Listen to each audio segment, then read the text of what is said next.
pada kesempatan kali ini kita akan mengkaji seperti biasa ta'lim ba'da subuh surah Al-Baqarah juz yang pertama ayat yang ke-23, yang mana bunyinya tadi sudah kita bacakan, wa in kuntum fi raibim mimma nazzalna ala abdina fa'tu bi suratin min mithlih.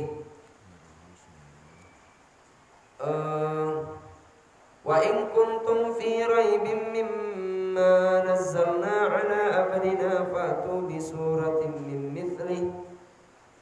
Dan sekiranya kamu merasa ragu atau bimbang mimma nazzalna ala abdina, tentang apa yang kami turunkan kepada hamba kami, maksudnya Al-Quran yang diturunkan, diwahyukan kepada Nabi Muhammad, bahwasanya itu adalah benar-benar dari Allah. Kalau seandainya kita ragu dengan Al-Quran yang diturunkan oleh Allah kepada Nabi Muhammad, diuji oleh Allah. Bukan hanya zaman sekarang, zaman dahulu juga sudah diterangkan. Ada orang yang ingin membuat-buat Al-Quran. Kata Allah ditantang oleh Allah, fa'tu bi suratin min mithlih, maka buatlah sebuah surat yang sebanding dengan Al-Quran, dengan surat yang diwahyukan itu.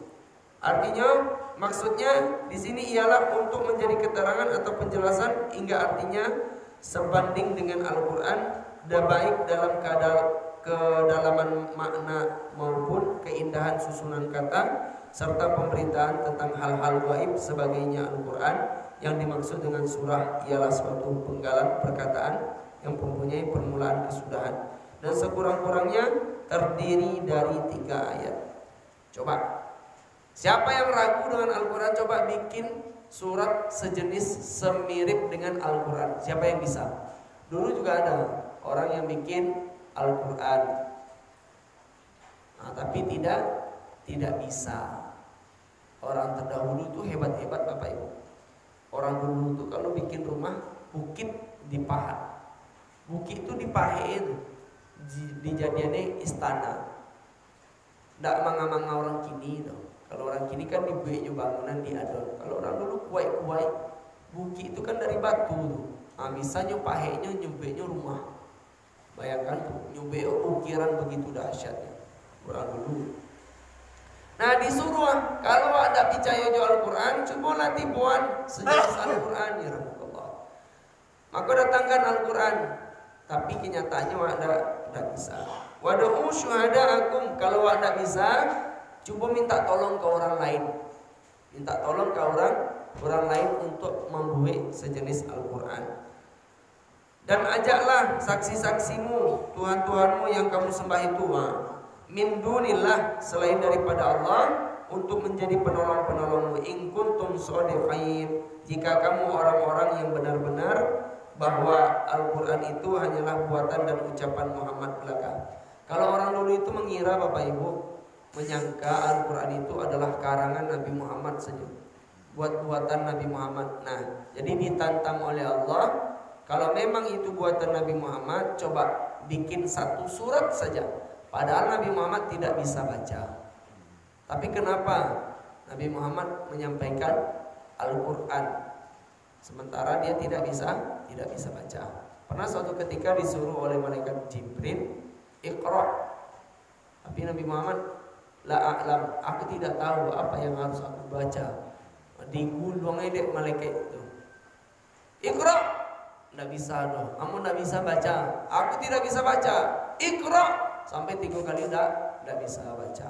Akhirnya digulung, lari takwinya, ketakutan. Pulang ke rumah, zamiluni dakek istrinya. Zamiluni artinya selimuti aku. Dek saking ketakutannya kepada malaikat Jibril. Akhirnya dibujuknya dek istrinya. Kemudian dilanjutkan ayatnya, fa illam taf'alu wa lan taf'alu fattaqun nar allati waquduha an-nas wal hijarah uiddat lil kafirin. Mereka tak kala mereka tidak mampu memenuhi permintaan itu, maka Allah Ta'ala berfirman, dan jika kamu tidak dapat melakukan apa yang disebutkan itu disebabkan kelemahan dan ketidakmampuanmu. Walan taf'alu, dan kamu pasti tidak akan dapat melakukannya. Demikian itu untuk selama-lamanya, disebabkan terhalang oleh mukjizat Al-Quran itu. Sampai kapanpun kita tidak akan mampu membuat satu ayat saja yang sejenis dengan Al-Quran. Bahkan Allah berjanji, inna nahnu nazzalna dzikra wa inna lahu lahafizun. Kami yang menurunkan Al-Quran, kami pula lah yang akan menjaganya, dengan cara banyaknya penghafal Al-Quran. Makanya Al-Quran tidak bisa diganti-ganti, tidak bisa ditipu-tipu, tidak bisa dikamuflase, tidak bisa dirubah-rubah. Tidak akan bisa dirubah sedikit. Kalau orang hafal Quran, loh kok beda barisnya, loh kok beda apanya, langsung kena protes. Dari dulu ada orang yang ingin merubah Al-Quran tapi tidak bisa. Tidak bisa. Kemudian fattakun nar, maka jagalah dirimu dari api neraka. Takutlah kamu kepada neraka dengan jalan beriman kepada Allah dan yakin bahwa Al-Quran itu bukanlah ucapan manusia. Harus yakin kita Bapak Ibu, Al-Quran bukan ucapan manusia, adalah ucapan Allah Subhanahu wa ta'ala. Jangan sampai kita ragu. Oleh sebab dari itu, kalau kita tidak percaya dengan Al-Quran, maka bersiap-siaplah untuk masuk ke dalam nerakanya Allah Subhanahu wa ta'ala. Allati waquduhan nas wal hijarah, yang kayu apinya neraka itu terdiri dari manusia, yakni orang-orang kafir. Kalau api tungku, api kompor, itu apinya itu terbuat dari kayu bakar, kayu. Tapi kalau api neraka, kayunya itu, penghidupkan apinya itu adalah manusia dan batu. Batu di situ adalah berhala-berhala, patung Mande Siti, itu nanti jadi api neraka. Patung Insinyur Soekarno, Bung Hatta, pokoknya segala patung, batu-batu itu nanti menjadi kayu api neraka. Bahkan manusia juga ada menjadi kayu bakarnya api neraka. Bayangkan Bapak Ibu. Awan nauzubillah, jangan sampai transit di dalam neraka.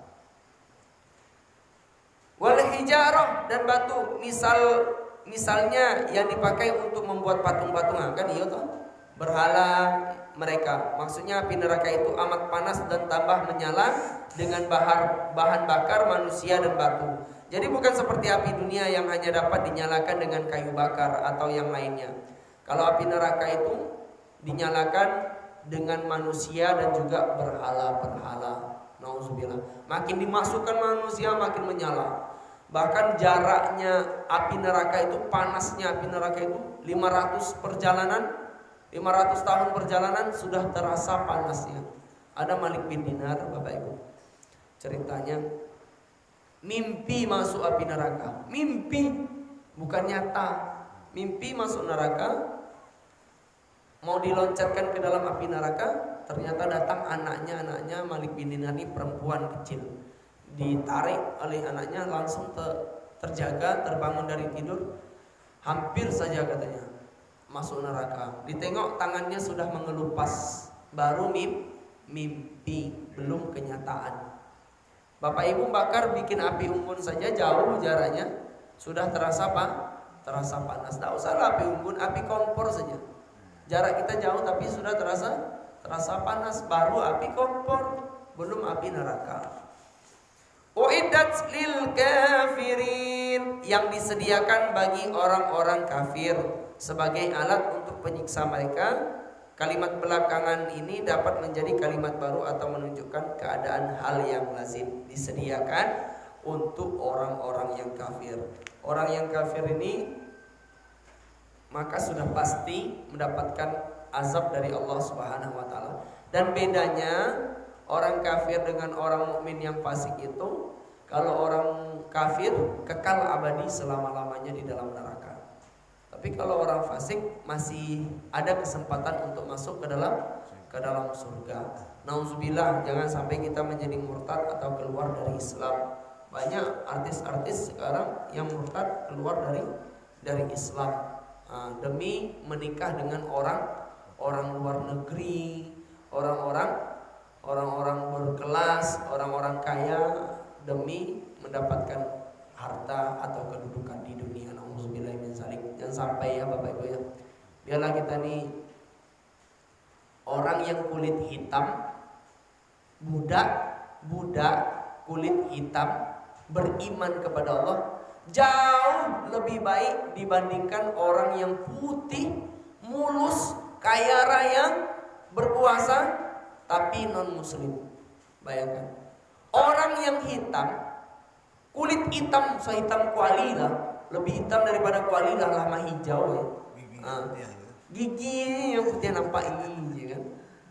Bayangkan, lebih baik orang yang hitam, legam, pendek, pesek, tapi beriman kepada Allah dibandingkan dengan perempuan atau orang yang kulit putih, kaya raya, megah, mempunyai fasilitas apapun di dunia ini, lebih baik daripada itu.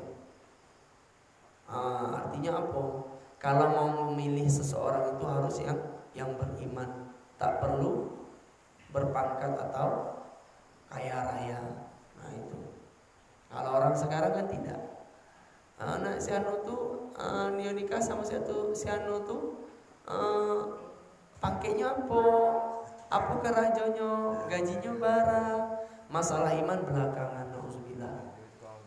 S1 atau S2, S3 atau S tontong, D1, D3, itu tidak penting dah Bapak Ibu. Yang penting iman.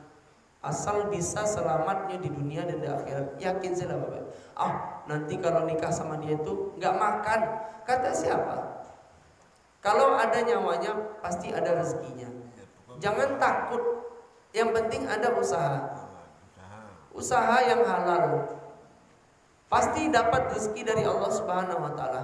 Tidak pernah saya dengar ada orang mati kelaparan karena tidak makan. Bayangkan Bapak Ibu, selagi dia ada usaha, ada dia upaya, pasti dapat rezeki. Rezekinya sudah dijamin. Cuman kita yang ragu lah namanya dewana. Harus yakin Bapak Ibu. Kalau masalah cantik, ganteng, hitam, putih itu bukan urusan. Yang penting iman di hati. Itulah kiranya itu yang dapat disampaikan. Mohon maaf atas segala kekurangan. Terima kasih atas segala perhatian. Kita tutup dengan doa kafaratul majelis. Subhanakallahumma bihamdika asyhadu an la ilaha illa anta astaghfiruka wa atubu ilaik. Wa akhiru da'wana alhamdulillahirabbil alamin. Wa a'udzu minkum wa Assalamualaikum warahmatullahi wabarakatuh.